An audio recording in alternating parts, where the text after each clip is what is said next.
KDRT 95.7 FM.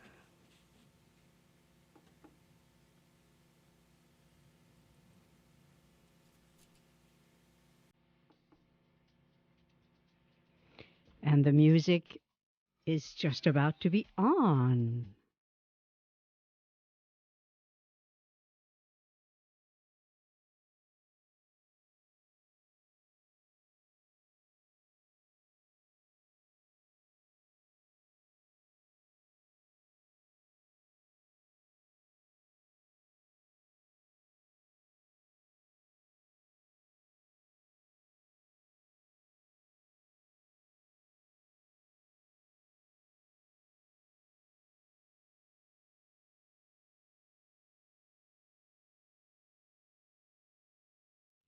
And now stay tuned for Heart to Heart with Dr. G and special guest today.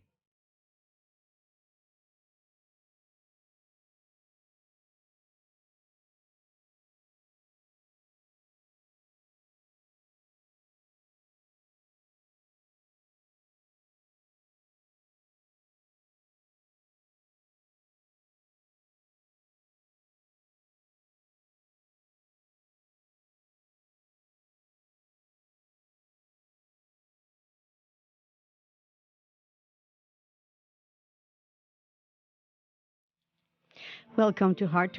I'm Dr. Gitane, and someone whose name is not known, but has said the following: a good life is when you smile often, dream big, laugh a lot, and realize how blessed you are for what you have. That sounds like a wonderful notion. It's very well said, and I'd like to know who said it. At the same time, what is coming to my mind is that there's something missing in this description. And what is that, you might say? It is that certain things are also needed, like managing the real world we all live in. Even those of us who like to think of ourselves as spiritual beings, at the same time, we have to brush our teeth and pay the rent. It's just one of those things. And so, with a little humor and a lot of seriousness, today we're going to talk about money, moolah, wherever that word comes from, I don't know, but money, moolah, and management, the 3 M's. And in order to talk about that, I have in the studio a guest. Her name is Linda Matthew, and she knows a whole lot about the nuts and bolts of managing money, moolah, and finances. Good morning. Good morning, Gitane. Nice to be with you. I'm so glad that you're here. The role you play in the world is very significant. You know, for a long time as a therapist, I saw couples a lot, and we used to say that the 2 most difficult topics for couples are, 1, sexuality, and money. And if they can talk about either one or both of those things, they can talk about just about anything else. And if you can't talk about it, you can't fix it.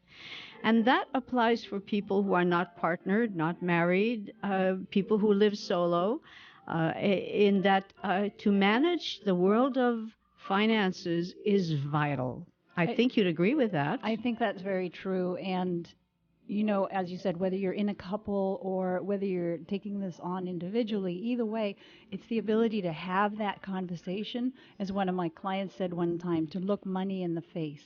The ability to look money in the face is really important. You know, and if we don't do that, it kind of hangs around in the background. Yes. You know, it's like, I don't know, the elephant in the room, the monkey on our back, whatever it is. It's always kind of around. I had one client tell me one time, he said that after he had worked with me, he felt less stress in all areas of his life. Oh, how wonderful to hear that, I would think. It was lovely. And that's the way it goes. You know, this stuff, it stays with us. And so once we can look at it, yeah, it's scary to look at it often. But then once we do that, then you can be like, and we can let go. I think you are mentioning something that is important, is that sometimes we know that something is going on in our lives. It's a stressful accident, incident, circumstance, condition, and we know I'm stressed because of this. That statement could be questioned, by the way, but I'm stressed because the roof caved in last week. Certainly it played a part.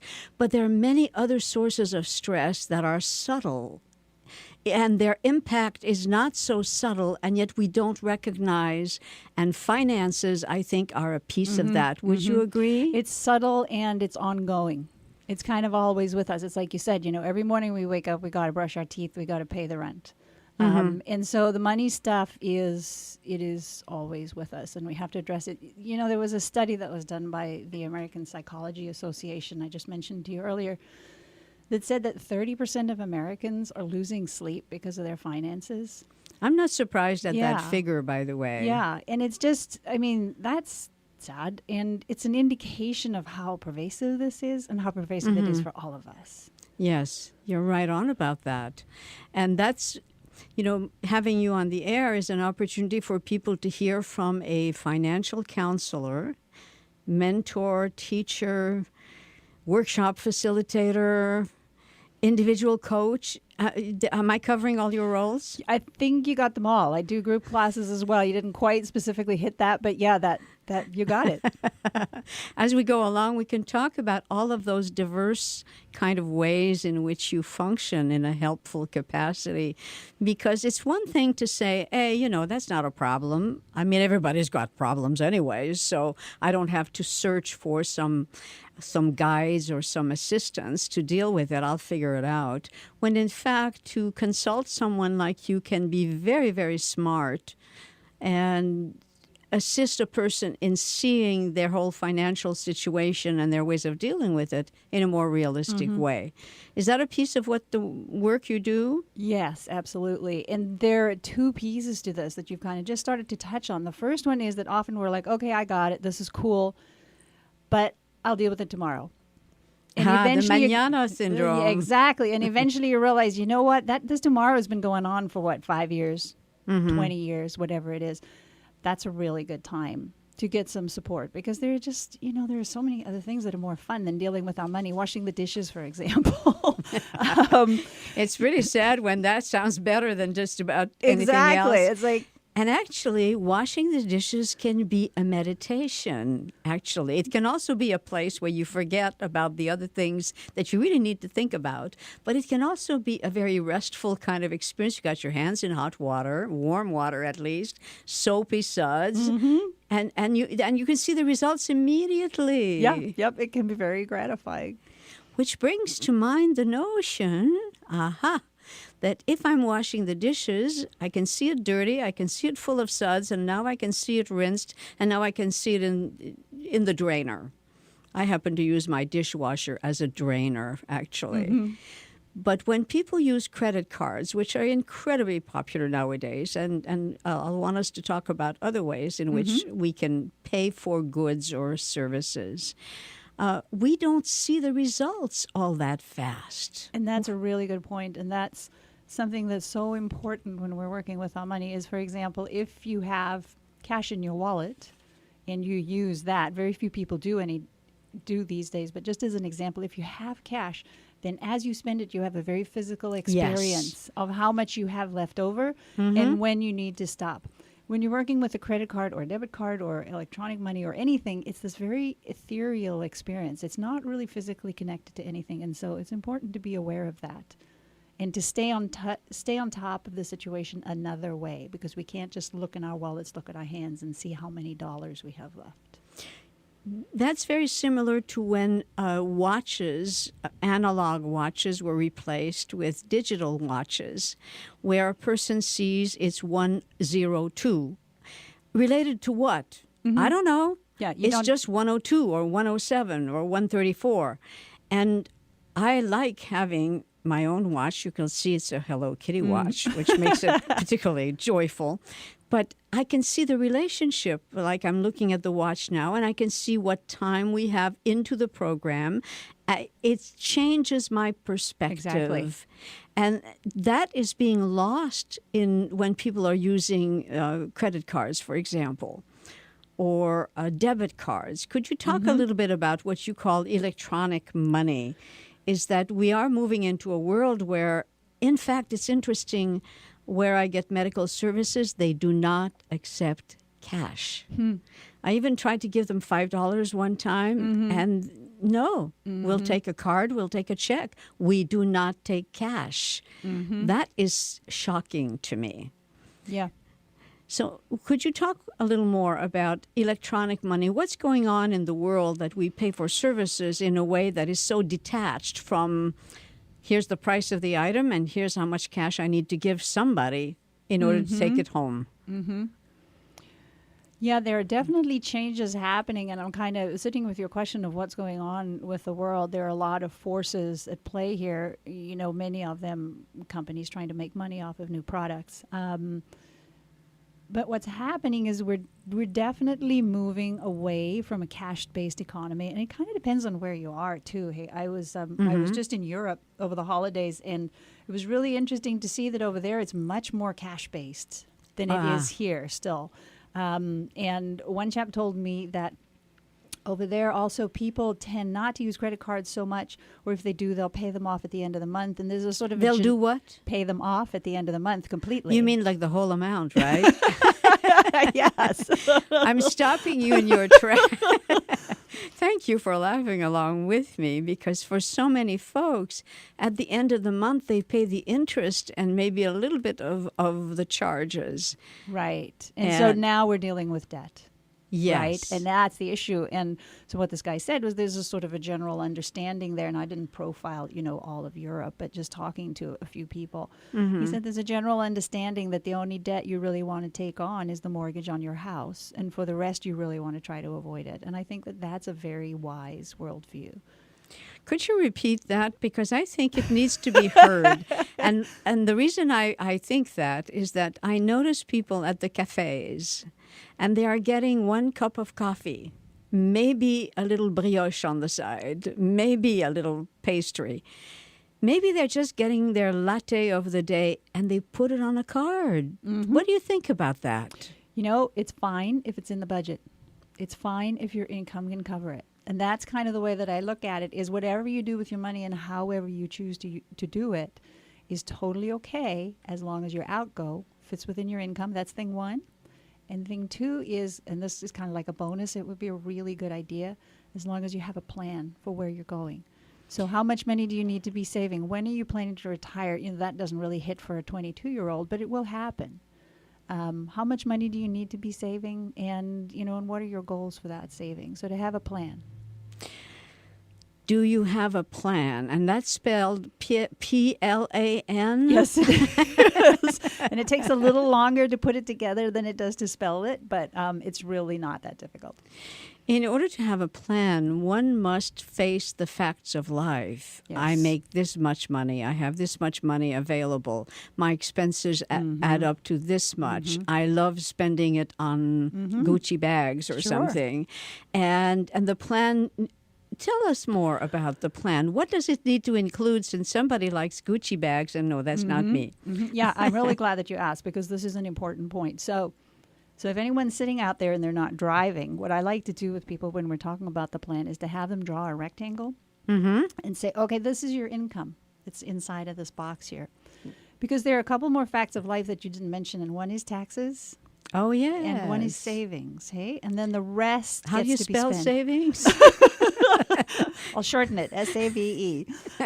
And so if you draw your rectangle and then you draw a line down the middle vertically so that it's divided in half, left and right, and then divide the right-hand side in half, left and right again. So you've got your rectangle sitting flat, and you've got about a quarter of it on the right-hand side. And what you want to do is you want to label that quarter taxes. And in the middle, you got another quarter, and you want to label that quarter savings. And now if you see on the left, you've got half of your rectangle, and that one you label spending. So with this diagram, it's probably going to put a number of people in a state of shock. Oh, it's, yes. I love teaching the rectangle to the 17, 18, 20, 25-year-olds. Ah. It's really painful to teach it to the 50-year-olds because what makes it so painful? Because often that water is under the bridge. You know, if you go into the beginning of your life with this visual, so let's say you Yes. come out of college and somebody says, oh, you know, Joey, I want to hire you. I'm going to pay you $40,000 a year. And Joey knows the rectangle. And Joey immediately says, aha, they're going to pay me $40,000 a year. That's $10,000 to the IRS. It's a bummer, but there you go. $10,000 into my savings. I get to spend $20,000, right? If Joey lives from that start, he'll be in really good shape. Yes. But what happens is often we get to 50, 40, 50, 60, whatever it is, and we haven't been living from that place. Our savings are at zero. Our taxes, you know, sometimes we wind up having to take out loans to cover the taxes, whatever it might be. It's sort of a terrible shock retroactively Yes. to see that for we sure. need to reposition our spending. Okay, I have a $50,000 income. I've been spending $50,000 a year. And then to find it, oh, that's the problem. That's where the problem is. It sounds very much like a case, a serious reality check. It is. That just because you get a check for 50,000 Doesn't let's mean say, you have 50,000. It's counterintuitive. Just because you get the check doesn't mean you have it. So by your figure, if you have a check for 50,000, you cut it in half, and Yeah. you say half of it is going for quarterly taxes and for savings. Oh, savings! I don't have any, Right. says the person, Yes. because I don't have enough money. Right. Well, what you're talking about is self-regulation around money. It really is. And, you know, you have to have the visual because you've got to have that Yeah. understanding of where you're going so that you can be realistic. And, you know, these things are not taught. I wish that they would teach every high school senior just the rectangle, just that, nothing more. It takes 5 minutes, right? Yes. It would really change the visual and the expectation and the planning and everything that people go out. Because into it the world with. offers an opportunity for realistic thinking, Yeah. mindful thinking, Exactly. which is different from dreamlike thinking, which is wonderful. Right. But you know, if it's a dream, then let's recognize it as a dream. I wish I had that 50,000 or 500,000 or whatever it is, but that doesn't mean that I have that available. Exactly. That exactly. makes- Yes. Yes. It's my income. Technically, it's my income, but half of it, a good half of it, is allocated, and it's only the other half that I get to spend. So we'll come back in a few moments and talk about what to do to manage that other half that you will be spending in such a way that it is it's providing you in a way that works for you, and you can have a few extras. If you now want a Gucci and bag, then yeah, get one. Folks, we'll be right back. You're listening to Heart to Heart with Dr. G and Linda Matthew, who knows a whole lot about how to manage money, moolah, and finances. We'll be right back.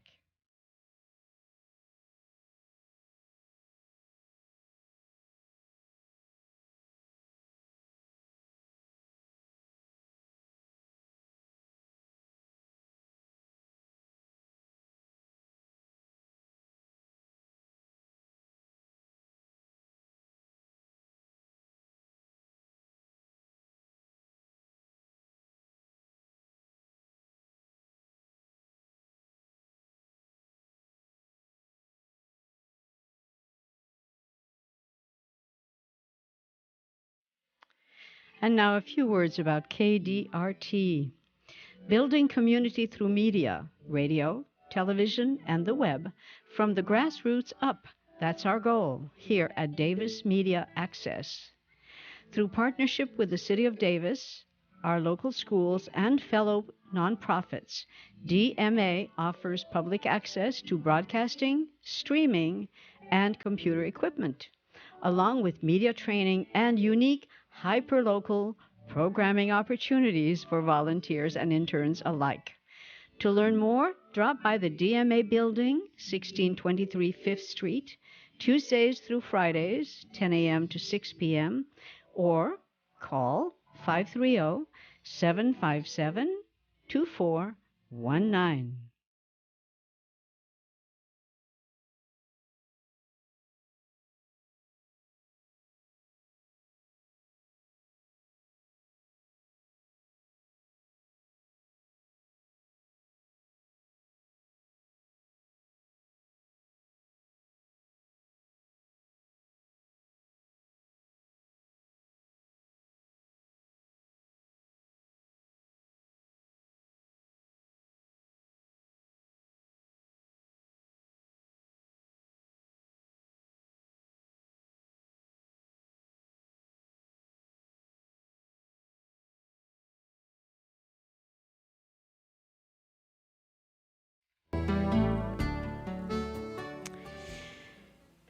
Welcome back. You're listening to Heart with Dr. G. My guest today is Linda Matthew. She's an accredited financial counselor, and she's also the owner of MoneyMindful Personal Finance Coaching here in Davis. I consider what she does real important and significant because the amount of stressful kind of internal response or reaction that we have because we have difficulty having enough money for whatever, or big expenses, or the roof did cave in last week and you had not planned for that and you don't have the savings to attend to the problem, can keep people awake at night, or simply with a low grade, or not so low sometimes, but a certain grade of internal distress and dismay that doesn't have a name. It's like, I'm fine. I mean, everybody's got problems. And it's easy to dismiss instead of going inside and saying, what's going on with me that I'm not quite at peace with myself right now, and I can't figure out why or what, but maybe I want to think about that or reflect upon it. What do you think about that, Linda? And hold on. Yes, I've got your mic on. Okay. Linda, what do you think of that? I think it's really important. There's a tendency, sort of a human instinct, I think, to avoid our feelings, especially if we're feeling anxious or nervous, or maybe we're feeling sad, or any of the what we might call negative feelings. There's a tendency to avoid that and try to find a way to go do something else or whatever it might be. But what I found is that if we can take even just 3 minutes to sit with that fear, grief, hurt, whatever is going on for us, we can really learn something. And what you're talking about is being at one with what's going on, which is pretty much the opposite of what's being stressed culturally right now. It's go faster. Faster is not enough, so go faster still. And overlap things. Don't ever take time in between. Shall I tell you all the other things that are taking place in our culture? And it's not to criticize the culture, but to notice what's going on and say, I need to find ways of slowing down and putting pauses between activities. So as we had a little bit of music in between our conversation, I'm thinking that sometimes having music that is soothing and relaxing, not a song, can help the body begin to let go of tightness and tension around finances. And then a person maybe can sit down at a table with a piece of paper and a pencil and say, let me take a real good look at that. Yeah, that's exactly the process that you just described, is to take a moment to slow down, to be quiet, to notice be what? Quiet. Shall we spell that too?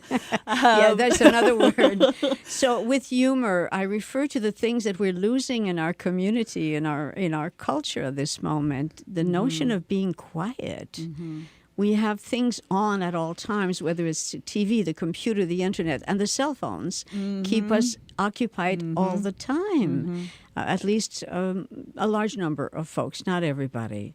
And so please say more about the importance of these quiet moments when you risk facing the truth of things. And often that truth that we're risking facing is our own fear, our own discomfort. Yeah. And to some extent, that's why we're running fast, we're playing on the phone, we're on Facebook, all of this stuff, so that we don't have to feel that. But really what we want to do is take a moment, slow down, drop in, say, what is my experience? Oh, I'm feeling really nervous about my finances.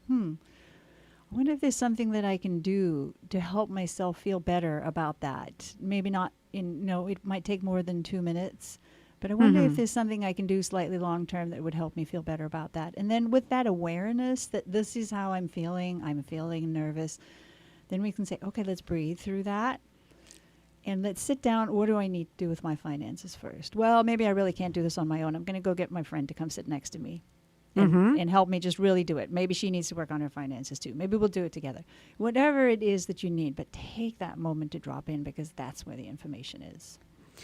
You're right on about that. And it's important that people are hearing that from you, because there's the time trap that's very active around these days. Too much to do and too little time to make it happen. And so it's easy to set aside those things that are not pleasant to take to look at. Now, the other side of that, I would think, and you can talk about it maybe, is that for people who do plan and who do sit down quietly and no input, output, and so on, I suspect that it's a great way to feel a lot better because it's manageable when you know what it is that you've got going. Mm-hmm. When you know what your situation is. And so that's kind of the other piece. So we've touched into the emotional side. Then the other side is knowing, well, what do I do about my finances? How do I manage them? How do I track them? What do I need to know and how do I do that? Mm-hmm. So that's the other piece that we need to know is how to manage it and then to start doing it. And then, yes, the relaxation can come. Well, maybe relaxation is, maybe first there's kind of an awareness. It may be that if we haven't been paying attention to our finances, that when we put everything down on a paper, there's kind of a moment of, yes, oh my it might gosh. be scary. Right. And then you're like, okay, cool. Now I know what the situation is. And what that I've always found this with people when I'm working with them is that actually once they know what the situation is, I always get the thing of, okay, well, it's not good, but at least I know what it is, and I actually feel better. And one has more of a sense of control, even if it's a problem. Yeah. But at least one can begin to consider solutions or approaches. When you don't know what's going on, that is silently that much more stressful. Yeah, it's always bigger in our mind than it is in reality. And then once they write it down, they're like, oh, okay, well, it's not great, but it's not as bad as I thought it was going to be. So there's relief there. Absolutely.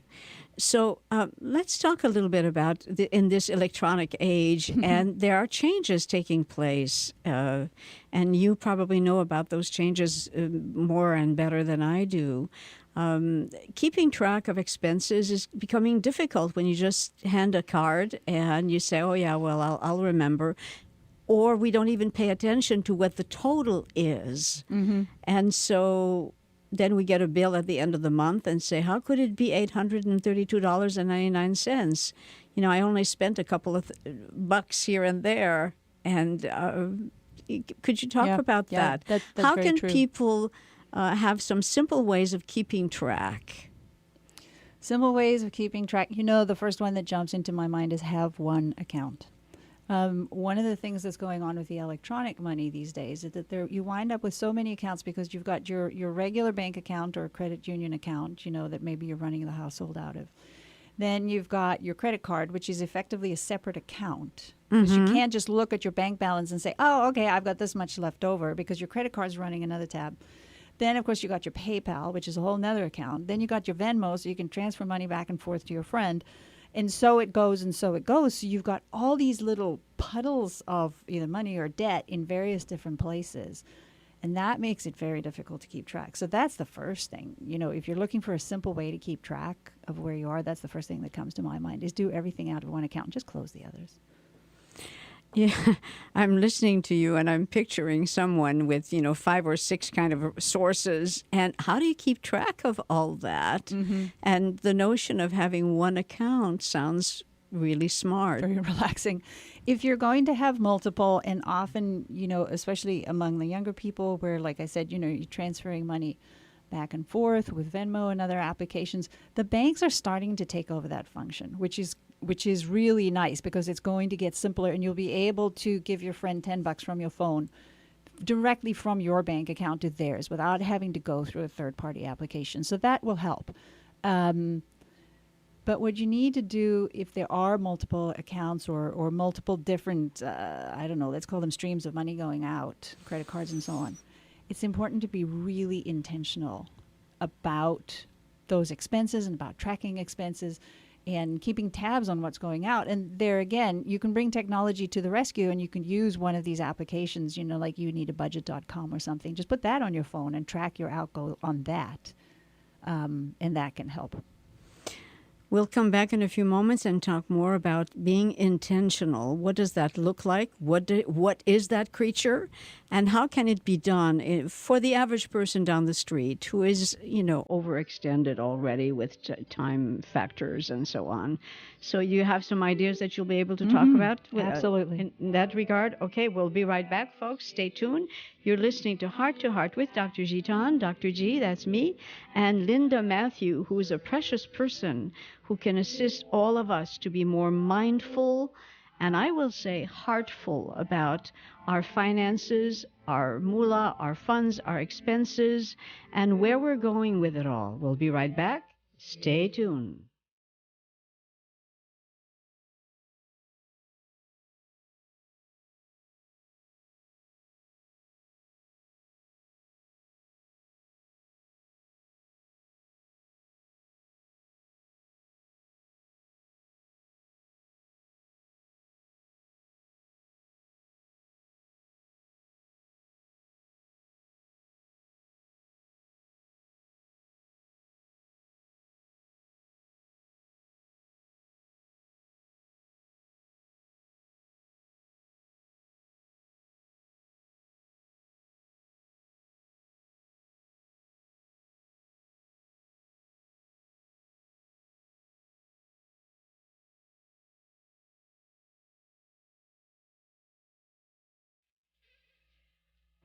And now, a few words about the Gibson House.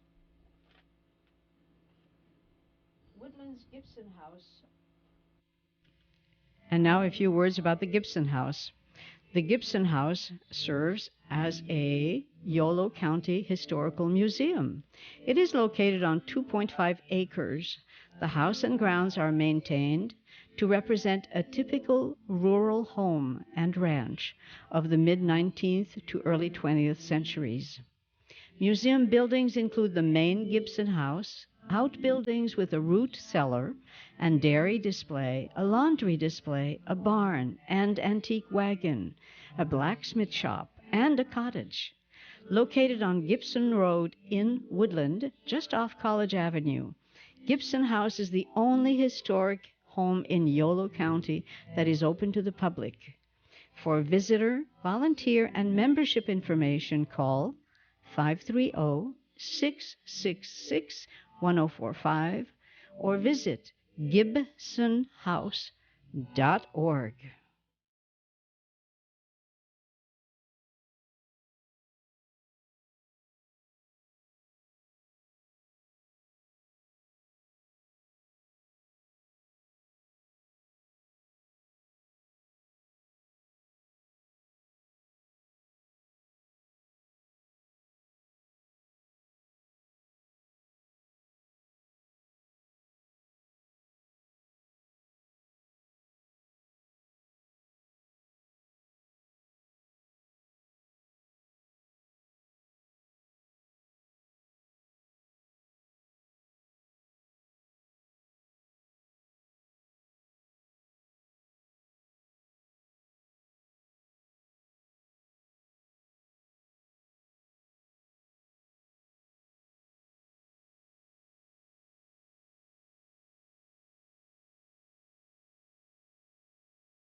And if you're just tuning in, welcome. You're listening to Heart with Dr. G. My guest today is Linda Matthew, who knows all about, or nearly all about, or she knows a whole lot about the subject of money, moolah, and finance management, so to speak.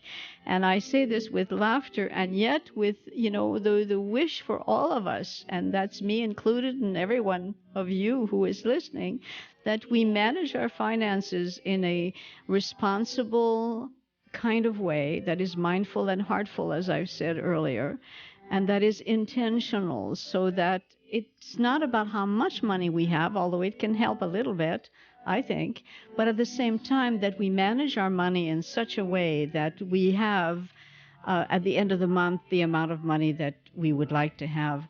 I'll give you a very simple thing that I do. I have this cute little piggy bank, except it's a pink elephant, which I think it was my daughter who gave it to me many years ago. And what do I do with that pink elephant? I put quarters in it. And so after several weeks or even months, I have a lot of quarters. And when I count it, I have quite a bit of money. And I have a particular cause that I uh, uh, save, for which I save this money. And, and so at a certain time, I don't have to say, oh, I want to make a $10 donation or a $50 donation. I just count my quarters. What do you think of that? I think that's a really good idea. My husband and one of my sons also does this, and it's just astonishing to me how quickly that adds up. You know, my husband uses like a little, I don't know, a little cream cheese tub or something like that. And when that tub is full, not of quarters, but pennies, nickels, whatever he's got, Canadian coins, whatever comes up, and you put it through that counting machine at the bank, it's like $40, $50 that little cream cheese tub holds. It's astonishing. So that can buy a lot of lattes. It can buy a lot of lattes, or it can donate to your cause, or it can go into the Gucci bag. And that's why I love the idea of having this place where you collect your coins, so that that can be the money that supports the things that gladden your heart. You know, you were talking about making our money heartful, and that's what it's for, hey? It's to keep us alive, obviously, first of all. And then beyond that, if we have a little extra, it's to gladden our hearts, hopefully. So at a time in our civilization where the notion of people having a sense of entitlement, you rolled your eyes. I think you related to what I just said. Somehow I'll find out how. So if there is a certain measure of a sense of entitlement, it makes it easier for people to spend a whole lot of money because they deserve the goodies. Instead of, I save for these goodies, therefore now I can purchase it. Mm-hmm. Anything you can add to that? Yeah, you know, I'll kind of come back to what our former president, President Obama, said last week, where he said, you know, reality, he didn't quite say this, I'll paraphrase a bit. He said, reality has a way of biting you in the butt. He said biting, but I like butt. Reality does have a way of biting us in the butt, unfortunately, you know, and so wherever we're coming from, if we go out and say, well, I deserve this or whatever it may be, if it's outside of our income, that's going to come back to challenge us later. So to me, as far as I'm concerned, when you're working with your money, there's no right, there's no wrong, there's no judgment. There's just about what outgo fits within your income and what's going to improve your emotional health versus damage it. So what you're talking about is developing or already having the ability to think in the moment and beyond the moment, so that there's this Gucci bag and it's cute and adorable and I want it, and nothing wrong with wishing you could get it. But there's also thinking about, at the end of the month when the bill comes in, do I have the money to pay for that? And again, that comes back to the plan. You know, it's like, okay, I earn this much. I got to give this much to the government, set this much aside for savings, and then that leaves me this much for spending. Now, how am I going to spend it on, right? How am I going to spend it? Obviously, I've got to cover my rent. I've got to pay for groceries. Maybe there's some insurance I have to buy, transportation, whatever it is that we're doing, pay for the phone, of course, all of those things. And then given all of that, what's left over? Mm-hmm. Can I afford the Gucci bag? Once we've got that plan in place, then we know for a fact, okay, maybe it's going to take me a while to get to the Gucci bag. Maybe I can't have one every month. But maybe I can have one once a year if I set that money aside. So the notion of building some anticipation, when I have accumulated enough quarters, I might be able to do this or that, versus I deserve it, I'm getting it now, I'll pay for it later, which is, I think of that as a deathly trap. It's something that's going to be expensive in the long run, because really what you're doing is you're paying for that item and the interest over a long time. Remember that if you put something on a credit card or if you take out any form of debt to buy something, the credit card companies are in that business to make money. They're not there to be your friend. Right? Darn. I know. So if you put something on a credit card, their goal is to make money from you. And so that's going to increase the price of the item in the long run. So it may be, let's say, God forbid, you make minimum payments on your credit card. Never do that. But let's say you make low payments. You could wind up paying something close to double over time the actual original price of the item. And in the middle of all the things that you just said, you said, never do that. Could you say again what it is minimum that people payments on credit cards. Never make minimum payments on credit cards, because, I mean, I don't have my charts and graphs and things in front of me, but, you know, if listeners were here, I could show how that adds up so quickly, and you wind up paying 2 times the actual price of the item. And it's just, it's just sad. It's just not a great use of your hard-earned money. So you've mentioned plan, you've mentioned the word intentional. Could you talk a little bit about intentional, and then we'll look at, hopefully, are there some ways in which people could be more focused on keeping track, because that's part of being intentional, as I see it, is like keeping track so you know where you are and you know where you're going. Could you comment on that? Yes, it is. And so we've talked about a plan. That's the first part, right? You have to, a friend of mine says, talking about scuba diving, he says, you plan the dive and you dive the plan. And yes, that's a cute. really good summary. It's cute. It's easy to remember. So you put together your plan, and that's good. Write it all down. Got to write it down. And then the question is, okay, well, that's good. But now what's the actual? So we're heading kind of into February, right? So it might be that for February, maybe you've got your plan. You said, okay, this much per month on rent, this much per month on groceries, all of that stuff. So let's track our expenses for February. Let's see what the actual is. How close did we come to hitting the plan? And there are a couple of things that I want to say about this. The first is that when we're working with our finances, with our money, it's a lot like exercise, which is that we get benefit from it when we actually do it, right? So exercise, you actually got to go out, you got to exercise. You can't just think about it. No, or talk about it or any of that, which is a bummer. Intellectualize or yes. read one more book. Right, yeah. And the same is true with your money. And really what I counsel my people to do is to set aside 1 hour a week, put it on the calendar, make it regular, like maybe it's, I don't know, Tuesdays at 7 or whatever it is. Put it on the calendar every single week, and every single week you sit down for an hour and you do your money work in that hour. Whatever it might be, make your plans, pay your bills, fill out paperwork. There's always somebody who wants you to fill out some financially related paperwork, whatever it might be. Make that a regular thing to regularly tend to your finances for 1 hour a week. So that's one thing that I want to say. And then the flip side of that, I wonder, for people who are listening, as we talk about plan and we talk about intentionality and we talk about setting money aside and waiting to buy the things you want, if perhaps as I talk about that, I can sense for myself there's kind of like an, oh my gosh, kind of an, oh, this is awful, sort of a cramped kind of a feeling that goes along with that, right? Versus you were talking before about, oh, I'm going to get this thing. I'm going to get whatever I want. There's excitement about that. Exactly. So there's kind of an openness and an excitement, at least in the short term, about going out and doing whatever we want. And when we talk about all these plans and this tracking and all of that stuff, they can be kind of a closing down associated with that. And it sounds like it has a negative feel. Exactly. Kind of like doing the dishes.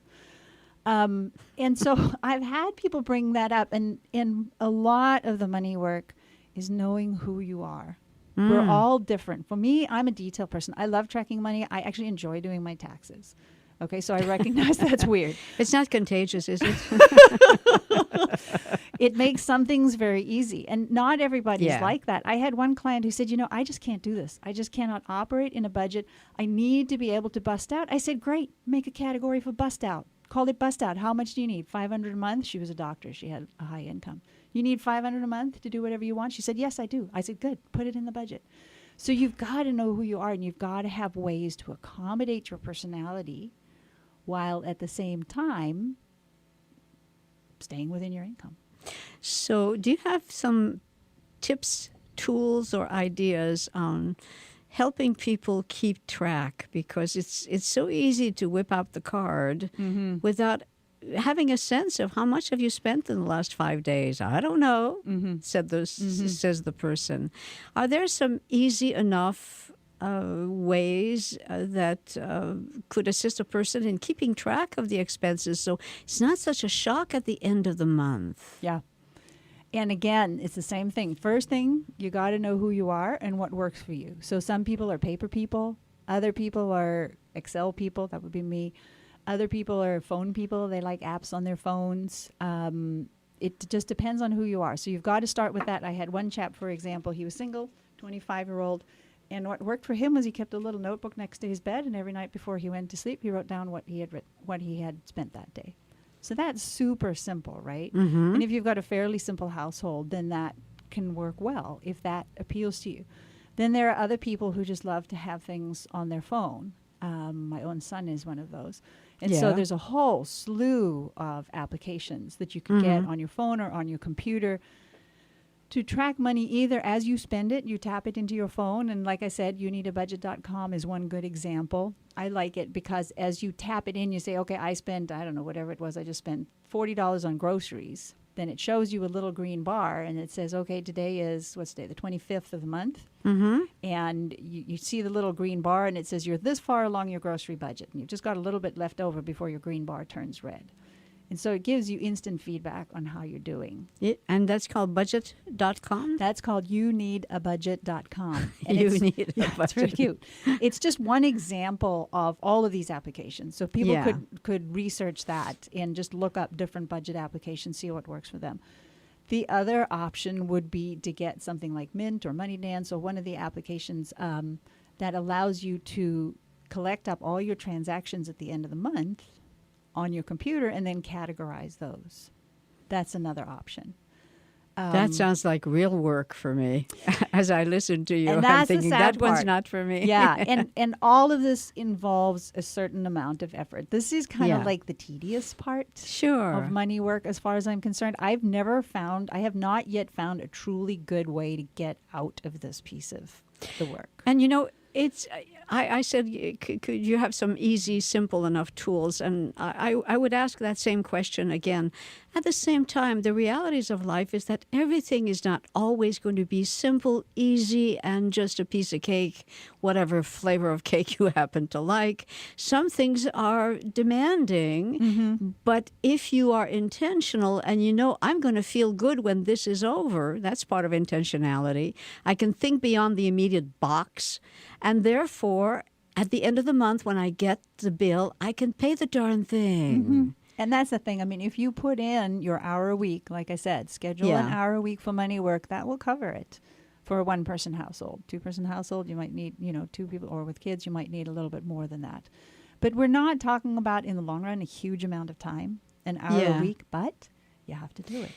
So you're talking about the consistency, the continuity of care, so to speak, makes the job simpler. It's like your taxes. If suddenly you have a box, it's the end of the year and you have a box full of receipts, all different kinds, all mixed up, that could be overwhelming. And then you can't remember what it really was. You're like, oh, I've got a receipt from Target in September. What did I buy at Target in September? I don't know. So, you can't remember. And I've had clients do this too, where they say, okay, well, I'm going to analyze my expenses for, the past 3 months. Let's say October, November, December. I'm just going to total up what I spent, and then I'll know exactly what is an appropriate plan for me. But it can be a little bit tricky because you're like, oh, geez, that was the first week of October. What was that?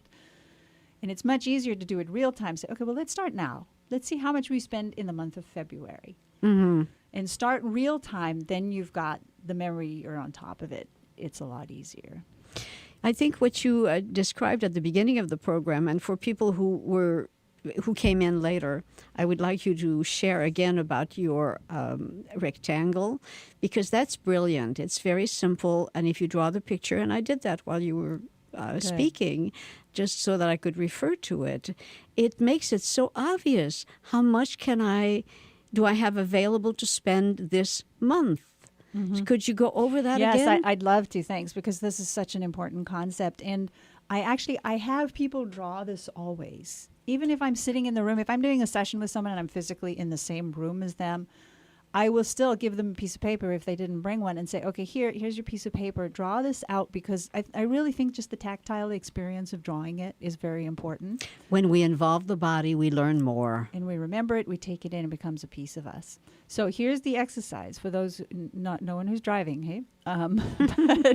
But anybody who has access to a piece of paper, to draw a rectangle. It's a flat rectangle. It's sitting down on its long side. Doesn't have to be very big. A quarter of a sheet of paper is more than enough. And then down the middle of the rectangle, draw a horizontal line. So you're splitting your rectangle into left half and a right half. And then down the middle of the right half, draw another vertical line. Did I say horizontal before? Anyway, these are vertical lines. Draw another vertical line. So now you've got a quarter on the right, a quarter in the middle, and a half on the left. And now we start labeling them. And the quarter, so the rectangle is our income. This is all the money that's coming into our household from our job or our various jobs. Toto, the whole thing, amount. The whole thing. So if your employer says, okay, your annual salary, let's call it, is going to be $40,000, then that's the number, that $40,000. Now the quarter on the right is going to go straight to the government. Taxes. So that's 10. So that's gone. That's your first quarter, your 10,000 of your 40,000. And so that includes your, when taxes, I'm talking about your federal income tax, your state income tax, your Social Security payments. Okay. And a quarter is approximate. It's going to be different for everybody, but that ballpark. Now the next quarter, the quarter in the middle, you label that savings. Savings, meaning you don't spend it, you put it Exactly. aside in some little elephant piggy bank or some other place where you can't reach it. It is not for this year or not for the right now. Yeah. And then if you look at your rectangle, now you've got that half left on the left-hand side, you label that spending.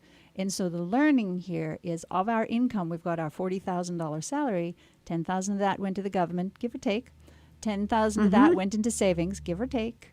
And that left us $20,000 of our original $40,000 salary to actually spend on everything, on rent And that food. diagram, I think, is brilliant because it's so simple, and I like that.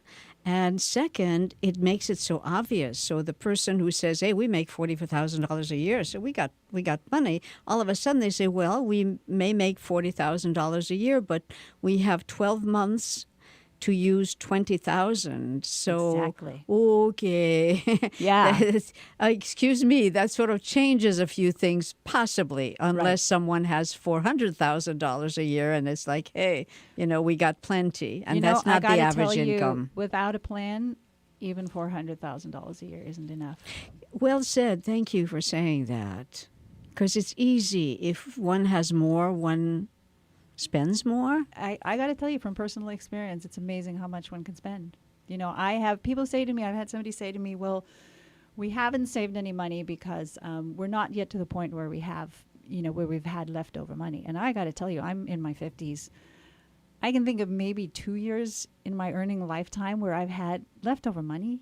Leftover money does not exist. There is no such concept. There's And no so- extra, So Charlie we Brown. so we have to have that plan in advance because it seems to be that our expenses can fill up pretty much any income. Yeah. And, I noticed that the hour is going very swiftly, and I would like to hear more about some of your work is in private, I think, one-to-one with Yes. clients, and your services are available in that manner. But you also do workshops, and I know that there's a half-day workshop coming up on women's finances. And a lot of folks would say, why would I do that? But the point is, maybe in a group like that, there's an opportunity to learn to have a more clarity about how to be smart, wise, and fruitful with money. Could you talk about what you cover or what you talk about in a retreat or a workshop like that? A group is a wonderful thing, either a workshop or a class. And I really recommend them. I enjoy doing them myself. And what happens in a group is you'll sit there and, when we don't get into the details of people's finances, obviously that's It's confidential. not a therapy group. No, but what we do talk about is like, okay, well, this is the issue that I'm wrestling with. I need to find, I don't know, a way to save for my child's college, something like that, right? So it'll come through as a sort of a fairly general sort of a goal that somebody's talking about. And what we find is as we sit in a class and work with other people is you start to realize, and I found this in other groups too, it's not specific to money work, it's any kind of work that you're doing, is when you sit in a group and somebody will bring up this thing and say, I'm really wrestling with this issue and I need, some help in tackling it. Then usually when we're sitting in a group, we're like, oh, yeah, I can relate to that. I remember when I was in that position. And then the next person says, okay, well, this is what I'm working on. And you're like, right, I relate to that too. And so gradually we realize, first of all, how average we are, which is very nice. And we're not alone with these kinds of concerns. Exactly. We're not alone. And we also get tremendous learning because we learn from everybody who speaks up. We don't have to just learn from the instructor. And so that's a wonderful thing. So I love to work that way. And I know in this particular presentation, you've got other people who will be inclusive. Kamala Paul, she's a senior teacher and she does yoga. And Susan Soby, she's also a financial planner. So tell me about having 3 people doing a workshop. It's only a half day, so it's not very, very long. Right. And so what I've done is I've banded together with these other 2 wonderful women. Susan is a financial planner at Symphony Financial Planning in Davis here. And Kamala is a yoga instructor at Tri Yoga Davis. I see. And so this brings everything together. We've got the coaching aspect, which is what I do. We've got the financial planning, which is how you handle your investments, which is what Susan does. Okay. And then, of course, we got the yoga because we want to breathe through this experience and make sure that we stay in our bodies and stay grounded while we do it. So I think it's very wise of you to have these other people in part of the presentation, because one must involve the body. Otherwise, it becomes head work. And intellectually, we can figure out all sorts of things, but acting upon it is not that easy. And when we include movement in one form or another, there's a risk that it gets in your bones, not just in your head, so to speak. Does that make sense to you? Yes, the yoga aspect is really wonderful. I would imagine so. I have great respect for yoga instructors and people who follow yoga. I did some of it in the past. Now I do Tai Chi, and I teach Tai Chi via YOLO Hospice, in fact, and find great delight in sharing that. And it's whatever philosophy of life or of finance or spirit that you have, we learn with the body, not just the mind. The mind has opinions. The body knows facts. It says, like, I move with the breath. I had the occasion to see the Shenyang dancers recently. Oh my gosh, their work is partly spiritual work. And so the movement comes from deep inside. They don't wave an arm. They move from deep inside. It's beautiful to watch. And I think that even though that's very different from what you do gives people an opportunity to manage the world of finances in which they live from a place of health from the inside out. Does that sound Yes, sense? And it's all of a piece. You know what you said, that moving from inside of the body. Ideally, ultimately, everything we do is from the inside of the body. It's a bit of a practice. You know, I've been working on it for over 10 years, still working at it. You know, Linda, the hour is coming close to an end, and I'd like you to give a phone number or a website, so if people or an email address. If people have questions in relating to what you've said today, what you've shared, and you've shared a lot in this little bit of time, what is the phone number or and then maybe the email address? Yeah, I'd be happy to. So my phone number is 530-220-3369. And my website is MoneyMindful.org. My email address is linda@moneymindful.org. Thank you so much, Linda. What you've shared is of immense value. Thank you for being here. Thanks for having me. Well, folks, we've come nearly to the end of our time together.